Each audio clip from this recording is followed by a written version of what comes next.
Star number 1, bring it down. Kamala, no organic matter detected. वहीं James Sullivan victory crew को media में black fox terrorist घोषित कर देता है और यहाँ पता चलता है कि कैप्टन जैंग पहले ही स्पेस स्क्वाड का हिस्सा थी, लेकिन उसने फोर्स छोड़कर पायरेट ऑर्गेनाइजेशन बनाया और जेम्स सलिवन पर पहले भी जानलेवा हमला कर चुकी है और अपने दल को खोने के बाद फॉल्स आइडेंटिटी से छुपी हुई है। टाइगर पार्क के बारे में बताया जाता है कि वो धरती पर ड्रग लॉर्ड था और मौत की सजा से बचने के लिए वो भी स्पेस में फॉल्स आइडेंटिटी से रह रहा है। ताइहो और टीम कोटिम को वापस फैक्ट्री ले जाती है जहां कोरम बाकी मेंबर्स और डॉक्टर किंग के साथ हैं और वो उन्हें कोटिम को सौंप देते हैं कि तभी उन पर स्पेस स्क्वाड फोर्स का हमला होता है और वो सभी ब्लैक फॉक्स मेंबर और डॉक्टर किंग को मार देते हैं। जेम्स सलिवन ताइहो को कोटिम के बदले 4 मिलियन देकर चला जाता है। ताइहो उन पैसों को ले लेता है, लेकिन बाकी क्रू कोटिम को बचाना चाहते हैं और ताइहो वहां से चला जाता है। ताइहो उन पैसों को यूडीएस ऑफिसर को सुनी को लोकेट करने के लिए देता है और सुनी के सामान में उसे सुनी की विशेष मिलती है जिसमें वो अपने पिता को एक अच्छा आदमी समझती है और उसकी तरह बनना चाहती है।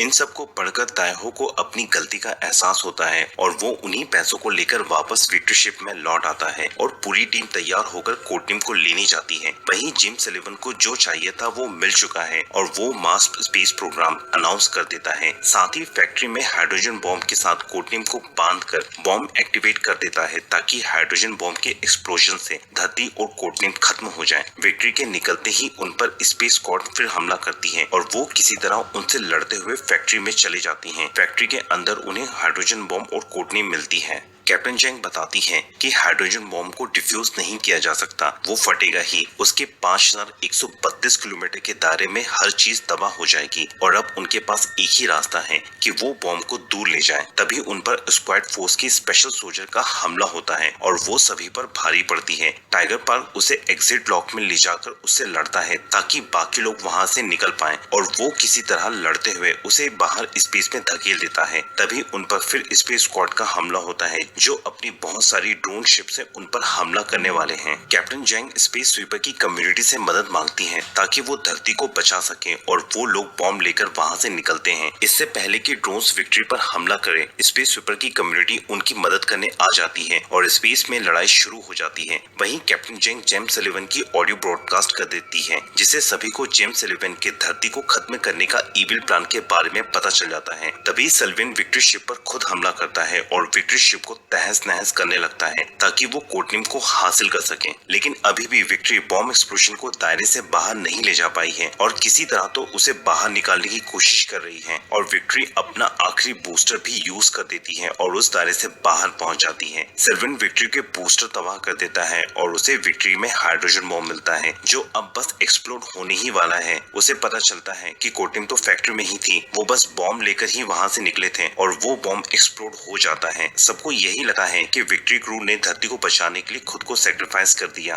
तभी एक रेड ऑप तेजी से वापस आता है जो कि इंडिस्ट्रक्टिबल नैनोबॉट्स का है और उसके अंदर विक्ट्री शिप है जो कि मुमकिन हो पाया है कोटिम की वजह से। उसने ही विक्ट्री और क्रू को बचा लिया। इसके बाद यूटीएस कॉर्पोरेशन धरती के रिहैबिलिटेशन के एफर्ट को शुरू कर देती है और विक्ट्री क्रू को उनके एफर्ट के लिए नवाजा जाता है और उनके पिछले रिकॉर्ड्स क्लियर कर दिए जाते हैं। विक्ट्री क्रू कोटिम को अडॉप्ट कर लेती है और उसकी पावर्स की बदौलत ताइहो सुनी को फाइनल गुड बाय कह पाता है और सुनी हमेशा हमेशा के लिए स्पेस में गुम हो जाती है। रॉबर्ट बॉब को फीमेल स्किन ग्राफ्टिंग मिल जाती है और उसकी पूरी तरह से ह्यूमन होने की विश भी पूरी हो जाती है। ताइहो और टाइगर पार्क कोटिम को धरती पर लाकर फिर से पेड़ पौधों को उगाने में हेल्प करते हैं ताकि धरती फिर से जी उठे और उनका स्पेस स्वीपिंग का काम आगे चलता ही रहता है और यहाँ पर मूवी खत्म होती है। Chasing